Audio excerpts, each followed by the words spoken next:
Oxyfellow. Ketemu lagi nih dengan Oksigen. Pada kesempatan kali ini kita akan membahas tentang perkembangan penanganan TB di dunia dan di Indonesia. Selain itu, kita juga berkesempatan mewawancarai Dr. Fathia Isbaniah, SPPK, dari RSUP Persahabatan. Penyakit tuberkulosis adalah penyakit yang disebabkan oleh Mycobacterium tuberculosis. Biasanya penyakit ini menyerang paru, tapi dapat juga menyerang organ lain. Organ lain yang diserang bisa dari kepala sampai kaki, kecuali rambut dan kuku. Evolusi dari penyakit ini, memang penyakit ini sudah ditemukan beribu-ribu tahun yang lalu.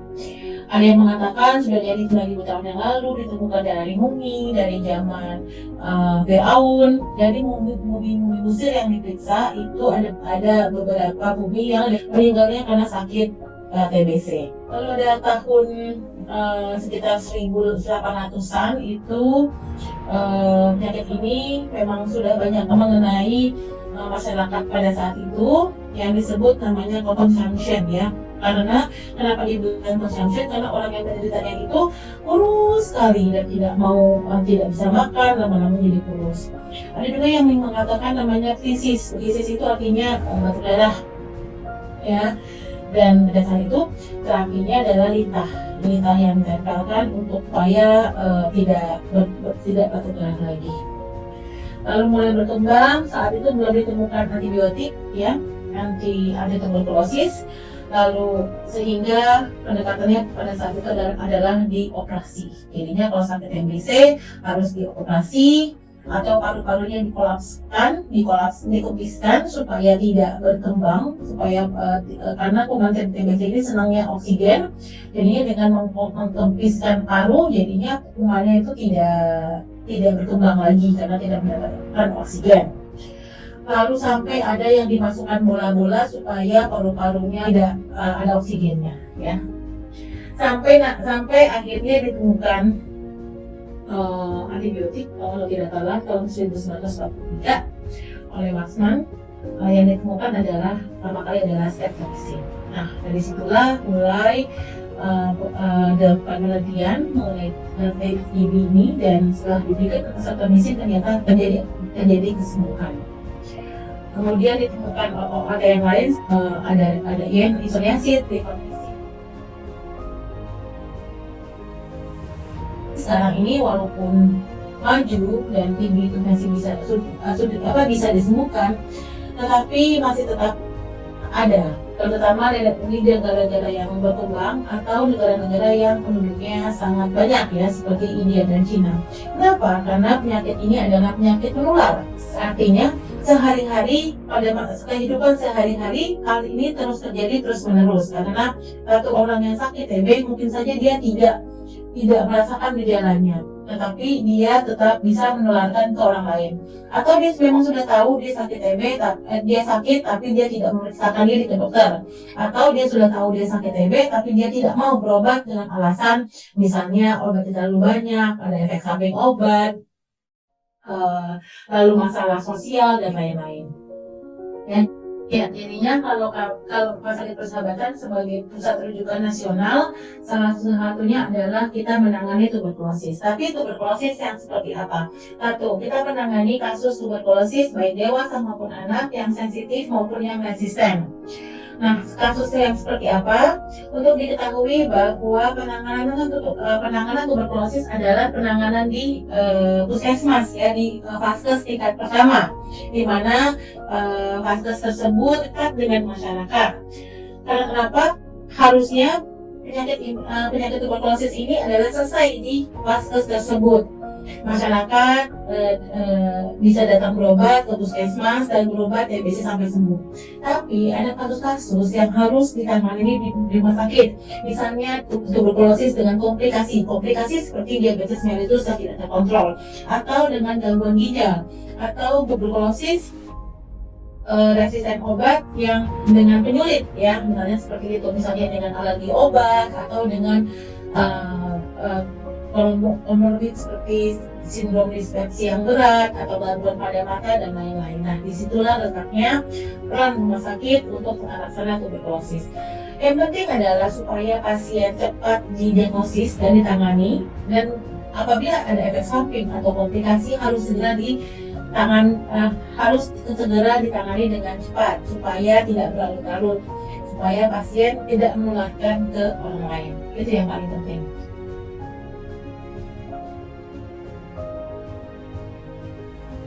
Untuk guideline kita mengacu ke WHO dan hasil-hasil penelitian yang seperti meta-analisis dan systematic review. Nah, dari situlah kita berkumpul biasanya dari Subdit Tuberkulosis Kementerian Kesehatan, berkonsultasi dan membuat panduan yang digunakan secara nasional. Jadinya kita memang memiliki beberapa panduan untuk tata laksana tuberkulosis baik yang sensitif maupun yang resisten. Dan panduan tersebut kita update setiap tahunnya supaya sesuai dengan anjuran dari WHO, dari WHO, dan kemajuan ilmu kedokteran yang saat ini. Seperti halnya lama pengobatan mungkin saja untuk saat ini yang untuk sensitif, pengobatan TB sensitif adalah 6 bulan. Ya, untuk yang TB paru, yang TB ekstrak paru bisa lebih dari itu. Dan kalau TB resisten yang paling cepat adalah 11 bulan untuk yang pengobatan jangka pendek, dan yang panjang bisa 24 bulan. Dan bisa saja untuk di tahun yang mendatang bahwa untuk TB sensitif pengobatannya hanya 2 bulan saja atau 4 bulan. Ya, jadinya regimen pengobatan, panduan pengobatan, nama pengobatan itu bisa berubah sesuai dengan hasil penelitian yang sudah ada. Memang tidak semua rumah sakit dapat melakukan pelayanan TB MDR.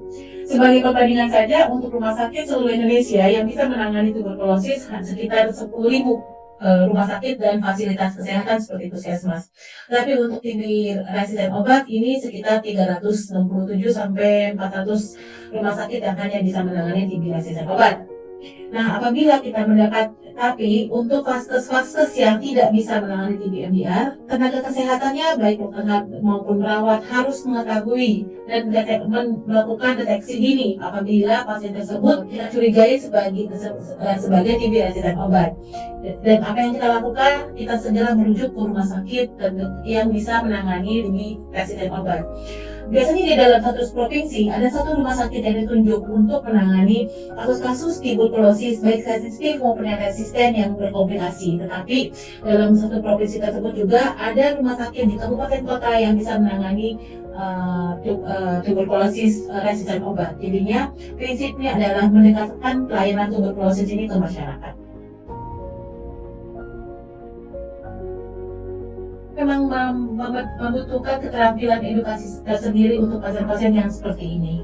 Apalagi pasien ini dia memiliki keluarga, memiliki anak yang bisa menularkan penyakit tuberkulosis. Yang paling sedih kalau misalnya apabila tuberkulosis tersebut kena ke anaknya. Karena kalau misalnya apabila dia kena ke otak, maka habislah itu anak tersebut masa depannya, karena bisa terjadi gangguan yang irreversible. Belum lagi penyakit TBC ini apabila tidak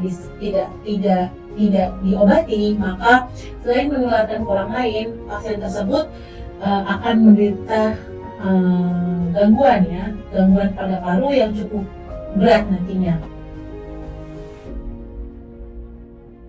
Karena stigma tuberkulosis di masyarakat masih sangat tinggi ya, masih sangat negatif ya. Jadinya apabila seseorang kita diagnosis sebagai tuberkulosis, biasanya orangnya kaget dan kadang-kadang penerimaan orang beda-beda ya. Dan ada obat yang kita gunakan untuk tuberkulosis, untuk yang TB sensitif seperti isoniazid, dan untuk yang TB resisten ya sikloserine. Dia bisa menyebabkan gangguan gangguan psikiatri ya, bisa yang paling sering adalah halusinasi.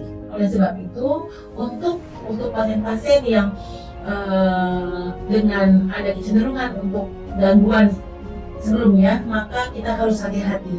Biasanya kita konsultan dulu ke dokter jiwa, apakah pasien ini bisa diberikan obat-obatan tersebut.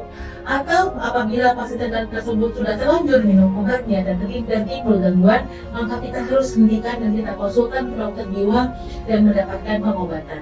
Nanti untuk seterusnya, nanti apa bisa apa tidak, nanti kita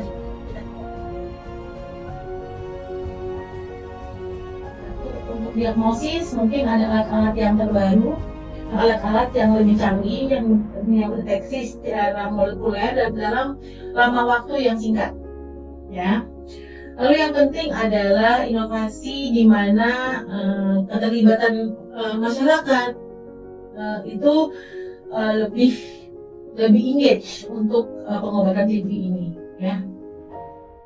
Kalau untuk obat-obatan mungkin tidak terlalu banyak ya obat-obatan yang baru. Ada beberapa obat tapi memang digunakan untuk TB resisten obat. Siapakah yang akan mengobati tuberkulosis ini? Yang pertama adalah dokter. Nah, dokter dari mana? Awalnya dokter kan sekolah. Jadinya saya berharap mulai dari mahasiswa sudah terpapar dengan edukasi mengenai informasi pengetahuan mengenai tuberkulosis ini. Nah, misalnya kalian belajar mengenai TB dan benar-benar secara benar, ya. Supaya apa? Supaya yang sensitif tidak menjadi resisten. Jadi kalian akan mengobati kasus-kasus TB yang ringan dan kalian cegah supaya tidak jadi berat lagi. Jadi harapannya semua mahasiswa kedokteran di seluruh Indonesia sebaiknya memang harus belajar tuberkulosis. Karena kenapa? Tuberkulosis itu masih merupakan masalah di Indonesia. Ya, kita masih menjadi ranking 3 di dunia dan sampai saat ini sangat sulit diberantas. Karena kenapa? Mahasiswa kadang-kadang itu tidak hanya lewat saja dan tidak mengetahui kenapa secara detail pengobatan, why-nya, bagaimana dan apa yang harus dilakukan. Tapi kalau kalian tahu secara mendetail, tahu why-nya, kenapanya, dan kalian bisa mempraktekkan, kalian bisa mengimplementasikan dalam ketika kalian nanti menjadi dokter. Wah, seru banget ya, kita memperoleh hal baru. Kamu dapat apa nih, Bu, dari tadi? Wah, kalau aku sih udah dapat banyak ilmu dan pengetahuan yang baru ya dari penjelasan Dokter Fathiah tadi. Aku jadi tahu bahwa TB itu ternyata merupakan sebuah penyakit yang sudah ada sejak zaman dulu, sejak zaman Mesir kuno. Kemudian saya semakin tahu bahwa perkembangan TB ini dari dulu sampai sekarang dijelaskan dengan sangat baik oleh Dokter Fathiah tadi. Nah, bener banget tuh Muklis. Apalagi penemuan antibiotik berfungsi banget ya buat ini. Tapi tahu nggak sih kalau tadi dibilang TB di Indonesia itu masih di peringkat 3 loh di dunia. Itu karena masih banyak masyarakat yang enggan berobat ke dokter dan menjalani pengobatan. Wah, kalau begitu kita harus lebih aware ya dengan penanganan TB ini. Kita harus menangani sedini mungkin, dan ketika kita sudah melaksanakan pengobatan, kita harus melaksanakan pengobatan tersebut sebaik mungkin dan sesuai dengan arahan dan anjuran dokter. Hal ini kita lakukan agar tidak terjadi resistensi pada penyakit TB tersebut.